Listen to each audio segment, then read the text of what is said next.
स्वागत है जीवित परमेश्वर की जीवित हजूरी में। Hallelujah, congratulations. बैठ जाओ अपने शरीर में, अपनी बाइबल को उठाओ, बोलो सर्वशक्तिमान परमेश्वर, मैं इस वचन से प्यार करता हूं। यह मेरे शुद्ध रहने का आधार, मेरे चंगे रहने का आधार है। आज जो कुछ मैं सुनूंगा मैं फल लेके आऊंगा। मांगो अपने हाथों को उठा के। आज मेरा बिलीव है कि परमेश्वर आपको अपना वर्ड देके यहां से भेजेंगे, क्योंकि मोस्ट इंपॉर्टेंट थिंग, सबसे जरूरी बात जो क्रिश्चियनिटी की है, आज मैं उस बारे में आपसे बात करूं। मोस्ट इंपॉर्टेंट, उससे इंपॉर्टेंट और कुछ नहीं। अपने पड़ोसी को बोलो मोस्ट इंपॉर्टेंट, सबसे जरूरी। आमीन। अगर आप उत्पत्ति से शुरू हो जाओ और प्रकाशित वाक्य तक अगर आप देखो, आपको वही व्यक्ति परमेश्वर के लिए काम करते हुए मिलेंगे जो सेल्फ डेथ में। यीशु मसीह ने कहा, अगर तू अपना क्रूस उठा के मेरे पीछे ना आए तो तू मेरा चेला होने के काबिल नहीं। अब बोलो अपने पड़ोसी को, सबसे जरूरी बात है कि तू अपने आप में मुर्दा हो ताकि परमेश्वर तुझसे काम कर सके। हालेलुया। क्रिश्चियनिटी में अगर आप देखोगे, सबसे ज्यादा काम अगर किसी बंदे ने किया है, वो वही लोग हैं जो अपने आप में मरे हुए हैं। यीशु मसीह ने कहा, अगर तू अपना क्रूस उठा के मेरे पीछे नहीं चलेगा तो तू मेरा चेला होने के काबिल नहीं। अगर कोई मेरा पीछा करना चाहे, अपना क्या उठाए? बोलो अपने पड़ोसी को, क्या उठाए? अपना क्रूस उठाए और क्या करे? मेरे पीछे आए। इब्रानियों की पुस्तक उसका 11 अध्याय, उसकी 25-26, इसलिए कि उससे पाप में थोड़े दिन में सुख भोगने से परमेश्वर के लोगों के साथ दुख भोगना अधिक अच्छा लगा, और उसने मसीह के कारण निंदित होने को मिस्र के भंडार से बड़ा धन समझा, क्योंकि उसकी आंखें फल पाने की ओर लगी थी। इसमें मूसा की बात हो रही। 40 साल वो एक राजकुमार था, बाइबल कहती 40 साल उसने वो देखा जो उसने पहले कभी नहीं देखा। 40 साल एक ऐसा व्यक्ति जिसके पांव के नीचे जब वो बेड से उतरता था तो सोने की चप्पल आती होगी, चांदी की चप्पल आती होगी, रेड मैट और ग्रीन मैट आते होंगे, वो भी सोने के साथ बुने हुए। और बाइबल कहती, जब उसे यह मालूम हुआ कि मैं एक इब्रानी हूं और परमेश्वर यहोवा का एक सन हूं, तो लिखा उसने मिस्र के राजकुमार के पद को छोड़ दिया और मसीह के कारण निंदित होने को अपना लिया। और बाइबल कहती है अगले 40 साल उसकी ट्रेनिंग के रहे।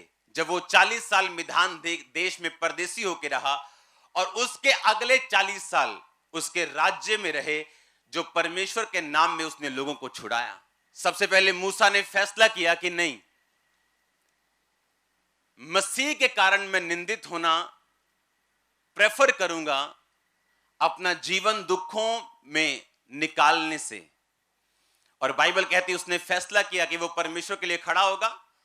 अगले 40 साल परमेश्वर ने उसे सेल्फ डेथ में रखने के लिए उसके भेड़ और बकरियों को चराने में लगाए।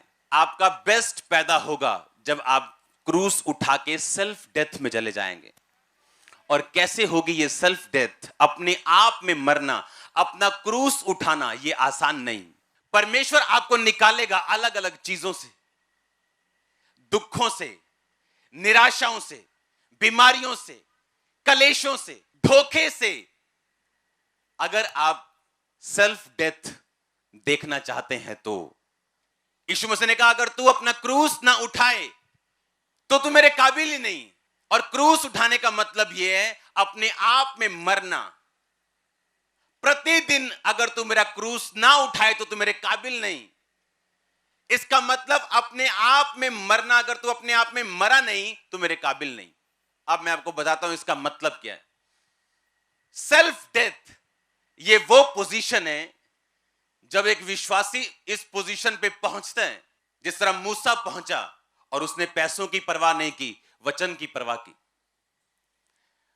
अपनी पदवियों की परवाह नहीं की, वचन की परवाह की। यह होती है सेल्फ डेथ। बाइबल कहती है यूसुफ 17 साल का था जब अपने पिता की भेड़ बकरियों को चराने के लिए वो जाया करता था, और उसे सपना आता है, और उस सपने में परमेश्वर उसको बताते हैं कि वो अपने भाइयों से अधिक ऊंचा किया जाएगा, और इस सपने के कारण उसके भाई उससे बैर करते हैं और उसको सूखे गड्ढे में डाल के मारने की कोशिश करते हैं। वहां से वो निकलता और मिस्र देश में जाता है, और 30 साल तक कभी पोतीफर के घर में, कभी जेल में रहते हैं। ये 13 साल उसकी सेल्फ डेथ के थे। ये 13 साल में परमेश्वर ने उसे तैयार किया कि कैसे परमेश्वर के ऊपर भरोसा रखा जाए जब वो मौत के करीब था। इमोशनली डिस्टर्ब था, तब भी उसने पोतीफर की पत्नी के साथ सेक्स करना नामंजूर किया। आज कोई पवित्रताई में इसलिए है उसे मौका नहीं मिल रहा। आज कोई चोरी इसलिए नहीं कर रहा क्योंकि वो फाइनेंस टीम में नहीं। लेकिन जैसे आप उसे मौका देंगे तब मालूम होगा ये बंदा पवित्रताई में है या चोर है या नहीं। हालेलुया। और लिखा वो 13 साल इमोशनली डिस्टर्बेंस में, अकेला, घर से दूर, जहां गया वो भी दुश्मन। पर बाइबल कहती 30 साल का होकर जब वो प्रधानमंत्री बना, 110 साल तक जीवित रहा। मेरी बात को आज ध्यान से सुनना। अगर आप जीसस क्राइस्ट को फॉलो करेंगे, अपने आप में मर के आप परमेश्वर का ध्यान रखेंगे, उसके वचनों पे चलेंगे, आपका कलेश तो छोटा सा होगा पर आपकी महिमा सालों की होगी यीशु मसीह के नाम में। दूसरा कुरिन्थिया 4 उसके 16 से 18 आयत। इसलिए हम हियाव नहीं छोड़ते, यद्यपि हमारा बाहरी मनुष्य तब नष्ट होता जाता है, तो भी हमारा भीतरी मनुष्य तब दिन प्रतिदिन नया होता जाता है। क्योंकि हमारा पल भर का हल्का सा कलेश हमारे लिए बहुत ही महत्वपूर्ण और अनंत महिमा उत्पन्न करता है। हम तो देखी हुई वस्तुओं को नहीं परंतु अनदेखी वस्तुओं को देखते रहते हैं, क्योंकि देखी वस्तुएं थोड़े दिन की हैं और अनदेखी वस्तुएं सदा बनी रहती हैं। 17 आयत को मैं दोबारा पढ़ूंगा। क्योंकि हमारा पल भर का कलेश, हल्का सा कलेश हमारे लिए बहुत ही महत्वपूर्ण और अनंत महिमा उत्पन्न करता जाता है। हमारा थोड़ा सा कलेश कहता अनंत महिमा को पैदा करता है। जो आपने सह लिया परमेश्वर में आके, आपने परमेश्वर के वचन को त्यागा नहीं, क्योंकि आपके रिश्तेदार यही चाहते थे कि आप उसके वचन को त्याग दें। आपने अपने शरीर की नहीं सुनी, व्यभिचार की नहीं सुनी, चोरी की नहीं सुनी, आपने वही किया जो वचन चाहता था। बाइबल कहती है अगर तुम इस तरह चलोगे तुम्हें कलेश का सामना करना पड़ेगा, तुम्हारे लोग तुम्हारे विरोधी हो जाएंगे, लेकिन बाइबल कहती तुम्हारा हल्का सा कलेश अनंत महिमा को पैदा करेगा। उसका 13 साल का कलेश उसके 80 साल के राज्य को पैदा किया उसने। वो 30 साल का था जब प्रधानमंत्री बना और 110 साल तक अपनी कुर्सी पे खड़ा रहा। आप क्या सोचते परमेश्वर ने आपको अपने पास बुलाया? बाइबल कहती थोड़ी देर में वो तुम्हें दुख उठाने के बाद, कलेश उठाने के बाद सिद्ध भी करेगा और स्थिर भी करेगा और तुम्हारे राज्य को बढ़ाएगा भी। जो काम करने के लिए परमेश्वर ने आपको अपने पास बुलाया वो काम आपकी जिंदगी में वो जाहिर भी करेगा अगर आप परमेश्वर में खड़े रहेंगे तो। बाइबल कहती है उसके भाइयों ने उसे गड्ढे में डाला। उसे मौत का मालूम था, भूख का मालूम था, पोतीफर के घर में रहा, उसे ब्लैकमेलिंग मालूम था जो उसकी पत्नी ने उसके साथ की, ट्रबल मालूम थे उसको, मुश्किलें मालूम थी, मौत का डर मालूम था। बाइबल कहती है उसका कलेश अनंत महिमा को पैदा कर गया और वो 80 साल तक उन लोगों के ऊपर भी उसने राज किया जिनके घरों में वो काम किया करता था। हालेलुया। लेकिन वो 13 साल कौन से साल थे? बोलो सेल्फ डेथ के, बोलो अपने पड़ोसी को क्रूस उठाने के, अपने आप में मरने के, अपनी निगाह में मरने के। आमीन। अगर वो साल आपने गुजार लिए तो राज्य करने के लिए तैयार हो जा। आप जो मांगेंगे परमेश्वर आपको देगा। किसी बात की घटी आपके अंदर नहीं होगी। आप उन चीजों के लिए सफर नहीं करेंगे जिनके लिए आम लोग करते हैं, आप उनसे अबव जिएंगे यीशु मसीह के नाम में। रिसीव करो इस ग्रेस को यीशु मसीह के नाम में। मैंने कहा रिसीव करो इस ग्रेस को यीशु मसीह के नाम में। हालेलुया। छोटा सा कलेश अगर वो व्यभिचार में गिर गया होता, अपने भाइयों के साथ डर के अपने पिता को, अपने भाइयों की चुगली ना की होती, सच्चाई के लिए ना खड़ा हुआ होता, तो वो 80 साल राज्य करने के उसके जीवन में कभी भी नसीब ना होते।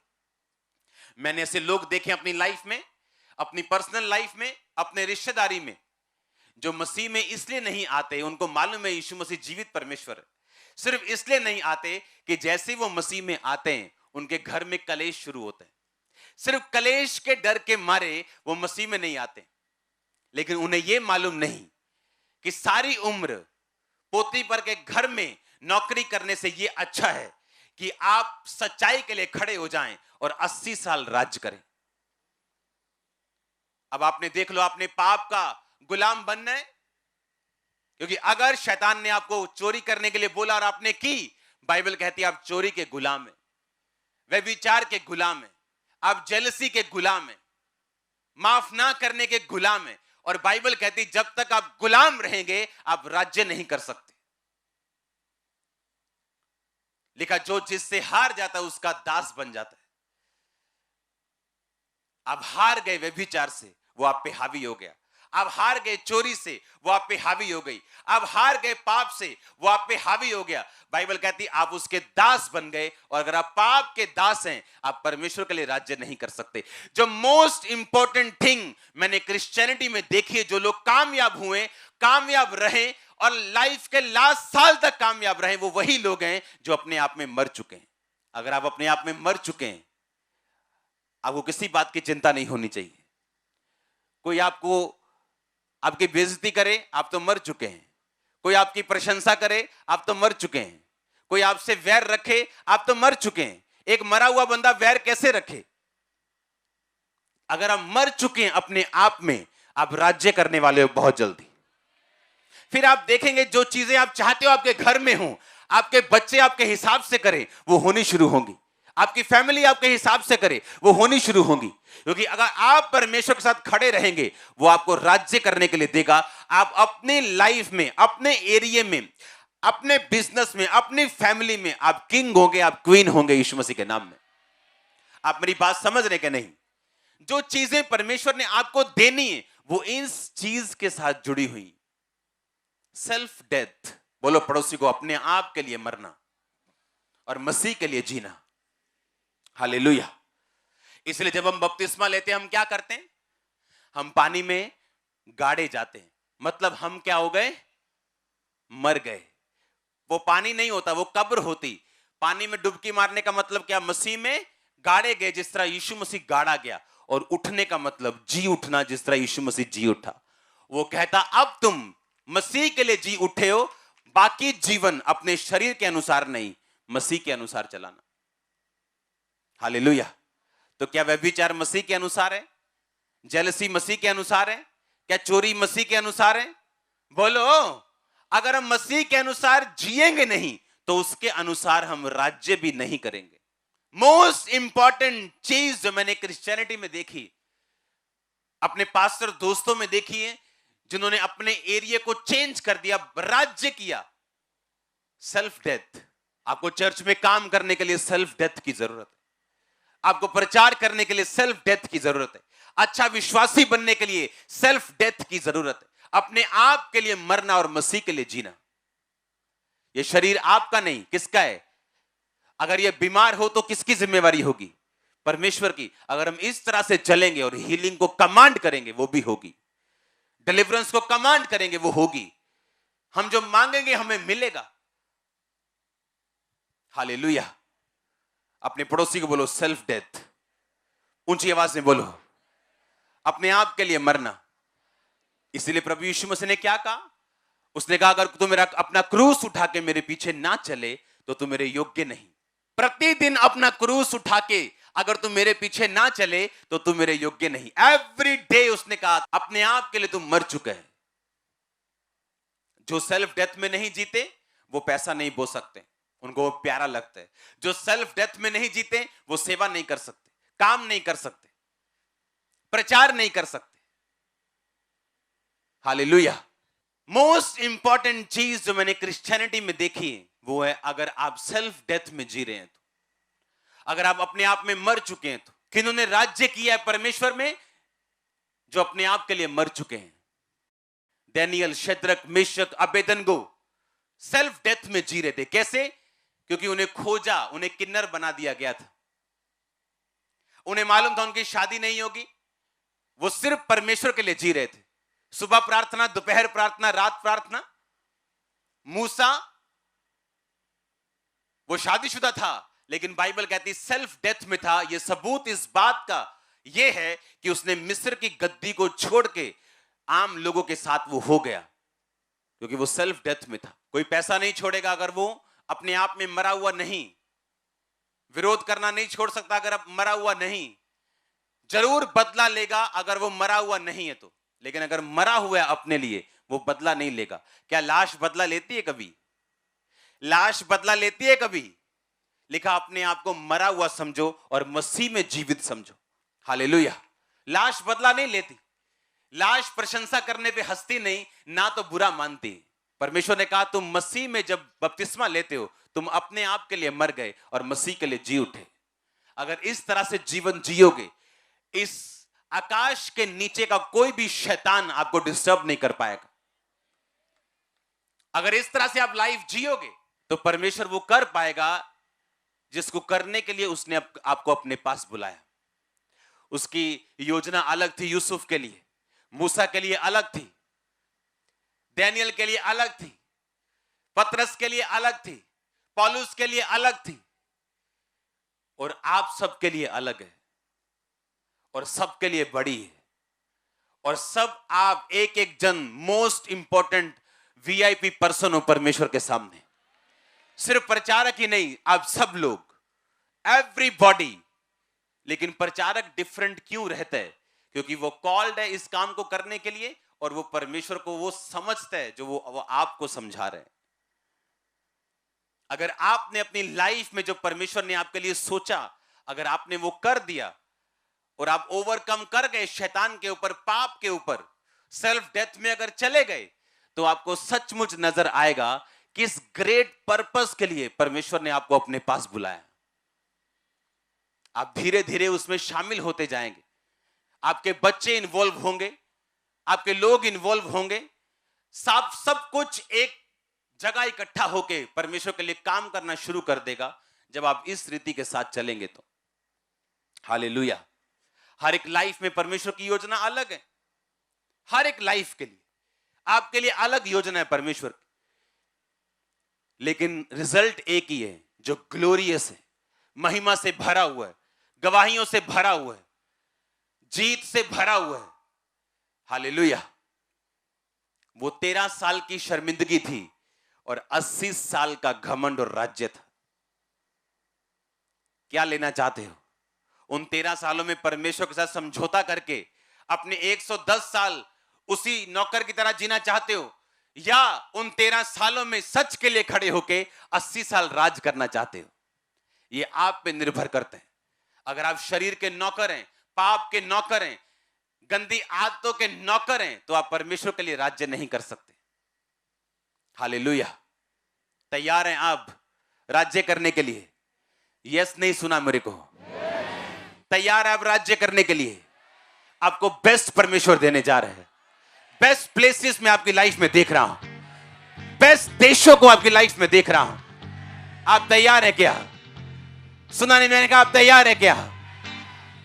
अपने पड़ोसी को बोलो, बोलो सेल्फ डेथ, अपने आप में मरना। आमीन। अगर आप अपने आप में मर चुके हैं, आप बदला लेंगे क्या? आप लेंगे बदला? आप माफ करेंगे, आप बदला नहीं लेंगे। आप प्रेयर करेंगे, परमेश्वर के साथ रहेंगे, आप डरेंगे नहीं, क्योंकि आप पहले से मर चुके हैं। किन लोगों को शैतान परमेश्वर से दूर ले जाते हैं? बोला देख देख शदाइया देख, तू भी अपने भरावां नाल मिलिया हुंदा, आज तू गड्ढे च नहीं सी होना। हुण तू मिस्र च आ गया, देख शदाइया, जे तू भरावां दे नाल हुंदा बना के रखदा तो तू भी उन्हां नाल इंजॉय करदा लाइफ नूं। अब तू नौकर बन गया। अगर तू अपने भाइयों के साथ बना के रखता तो तू यहां मिस्र में ना आता। कितना डिस्टर्ब किया होगा इमोशनली शैतान ने उसको, इमेजिन करके देखो। पर वही जीते हैं जिन्होंने शैतान के सिर के ऊपर पांव रख के आगे बढ़े हैं, जो उसकी बातों को रद्द करके आगे बढ़े, वही जीते हैं। हालेलुया। आपने फैसला करना है। अब आप शैतान के नौकर बनना चाहते हैं, पाप के नौकर बनना चाहते हैं, तो आप परमेश्वर के लिए राज नहीं कर सकते। वो काम परमेश्वर कभी पूरे नहीं कर सकता जो उसने आपकी लाइफ में सोचे हुए हैं, अगर आप पाप के दास हैं, पाप के नौकर हैं, शैतान के नौकर हैं तो। हालेलुया।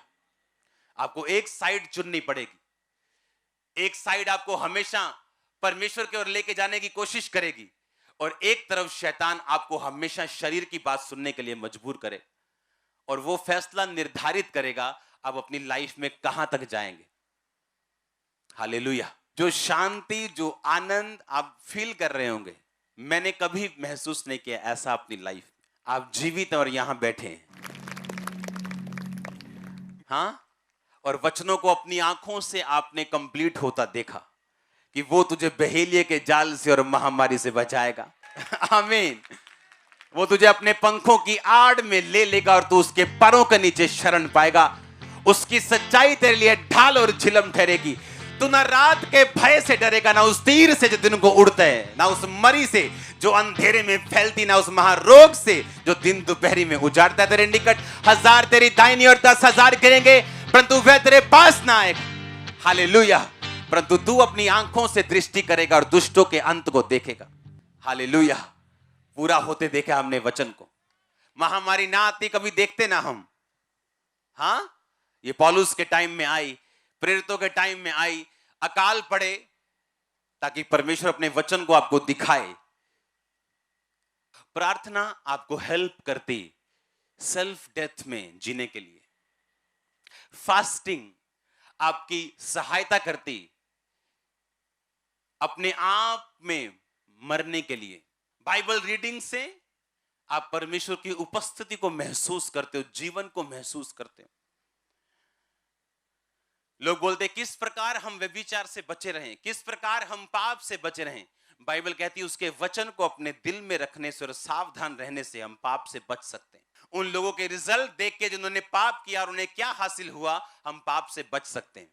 जब हम प्रार्थना करने के लिए बैठते हैं, अपना बेस्ट टाइम हम परमेश्वर को देते हैं, वो सेल्फ डेथ करता है आपकी। आप अपने आप में मरते हैं, अपने शरीर, अपने आत्मा में आप ब्लेस्ड होते हैं और अपनी निगाह में आप मरते हैं। बाइबल कहते हैं जब मूसा पहाड़ के नीचे आ रहा था, उसके चेहरों से किरणें निकल रही थी, लेकिन मूसा को यह मालूम नहीं था। जब आपको अपना आप मालूम नहीं होगा, आपके चेहरों से किरणें निकलेंगी, ग्लोरी निकलेगी खुदावंद।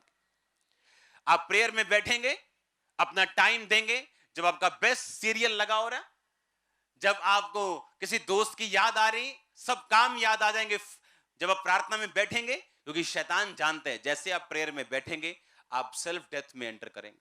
आप फास्टिंग करेंगे, अपनी भूख को कंट्रोल में करेंगे, अपने शरीर को कंट्रोल में करेंगे, आप सेल्फ डेथ में एंटर करेंगे। और जब ये होगा, परमेश्वर दुखों को यूज कर सकता है, निराशा को यूज कर सकता है, किसी भी चीज को इस्तेमाल कर सकता है। उन दुखों में परमेश्वर के ऊपर सवाल ना उठा के वफादार रहना, क्योंकि आपके राज्य करने को परमेश्वर ठान चुका कि वो आप करें, ठान चुका है वो। लेकिन अगर आप कॉपरेट करेंगे, उसकी सहायता करेंगे कि वो आपको उस स्थान पे लेके जा सके, वो आपको लेके जाएगा। हालेलुया। आप प्रेयर करेंगे, आप सेल्फ डेथ में एंटर करेंगे, आप टाइम पे करेंगे परमेश्वर को। अगर आप प्रार्थना करेंगे, अपनी लाइफ को आप सीधा भी रखेंगे, क्योंकि आपको मालूम है आपकी प्रेयर तभी कबूल होगी जब आपकी लाइफ सीधी है। हाँ या ना? आप फास्टिंग करेंगे, अपनी भूख के ऊपर आप एक हथौड़ा मारेंगे, उससे मालूम होगा हाँ आप उस तरफ चल पड़े हैं जहां से परमेश्वर आपको आगे लेके जाएगा। जो भी आपकी लाइफ की जरूरत है, एनीथिंग, शारीरिक जरूरत की मैं बात कर रहा हूं, अब वो आपका हस्बैंड हो, आपके बच्चे हो, आपका फाइनेंस हो, एवरीथिंग आपके पास बेस्ट होगा। एवरीथिंग, मैं आपको सच कह रहा हूं, एवरीथिंग। अगर आप इस तरीके से परमेश्वर में चलेंगे तो ये एक्सपेक्ट मत करना अपने बच्चों से कि वो पवित्रताई में चलें या अच्छी तरह से जीवन बिताएं अगर आपका जिंदगी पाप में है तो। अगर आप एक पैग लगाएंगे और आप बोलेंगे अपने बच्चे को एक पैग कोई बुरा नहीं, वो 10 लगाने वाला होगा। आप आधा घंटा 1 घंटा प्रार्थना करने वाले होंगे, वो 2.5 घंटे वाला होगा। आपके लोग कभी आपको नहीं सुनेंगे कि आप बोलते क्या हैं, वो देखेंगे आप करते क्या हैं। खासकर आपका परिवार, आपके करीबी लोग। प्रेयर के दौरान आप अपने आप से बाहर आके आप परमेश्वर के साथ मिलते हैं, उसके साथ एक होते हैं। प्रार्थना में आपको परमेश्वर दिखाता है आपकी जिंदगी की कमियां। आपने अपने माता पिता की इंसल्ट कर दी और आपको रोग हो गया, आप प्रेयर करेंगे, तेरे कोड़े खाने से मैं चंगा हो चुका हूं, पापा दी लाओ fire prayer, fire fire fire fire, internet पे प्रेयर लगा के कुछ नहीं होगा। लेकिन जब आप प्रेयर में साथ बैठेंगे, होली स्पिरिट आपको याद करवाएगा कि तुमने एक गलती की है, अपने पिता की इंसल्ट की, अपनी मम्मी की इंसल्ट की, और आप तौबा कर लेंगे, हीलिंग एंटर कर जाएगी।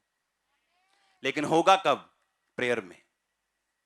जब आप प्रार्थना में बैठे होंगे और सब तरह के पापों से फ्री होके बैठे होंगे, मैं नहीं कहता यीशु मसीह बन के, आपके अंदर तौबा का आत्मा जरूर होगा कि मेरे अंदर ये कमियां मैं छोड़ता हूं, चाहे एक दिन ही हुआ हो क्यों ना छोड़े हुए।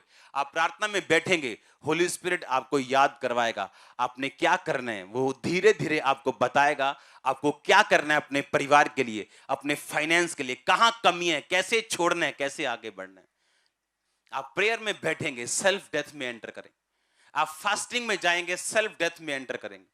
साथ में वर्ड पढ़ेंगे, आपको समझ आएगा, परमेश्वर आपकी बुद्धि को खोलेगा, आपकी स्पिरिचुअल आईज को ओपन करेगा, आपने कहां अपनी लाइफ में क्या करना और कौन सा डिसीजन लेना।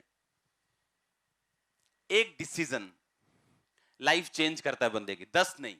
फेसबुक का मालिक कौन था? एक साधारण स्टूडेंट। एक डिसीजन लिया कि नहीं, एक ऐसा ऐप बनाएंगे जहां पे लोग सोशलाइज हो सके। दुनिया चेंज कर दी कि नहीं कर दी? आधे से ज्यादा यहां लोग फेसबुक देख के आए होंगे चर्च में। हो गई दुनिया चेंज के नहीं हुई? हां, आप घरों में थे, आपने फेसबुक पे प्रचार देखा, एक आइडिया। सोचो अगर परमेश्वर के आप साथ हों तो वो किस तरह की ब्लेसिंग आपको दे सकता है। अगर साधारण लोग एक आइडिया से चेंज हो सकते हैं, सोचो जो आइडिया परमेश्वर आपको हेवनली देगा वो कितना बड़ा होगा। अपने हाथों को उठाओ, बोलो परमेश्वर मेरी बुद्धि को खोल दे, आत्मा को खोल दे और मेरी सहायता कर सेल्फ डेथ में जीने के लिए, मेरी सहायता कर। ऊंची आवाज से बोलो थैंक यू जीसस। मांगो अपने हाथों को उठा के कि परमेश्वर मैं सेल्फ डेथ में जी सकूं, प्रार्थना में जी सकूं, ताकि मैं राज्य कर सकूं। हिला के अपने हाथों को ऊंची आवाज में प्रार्थना करो।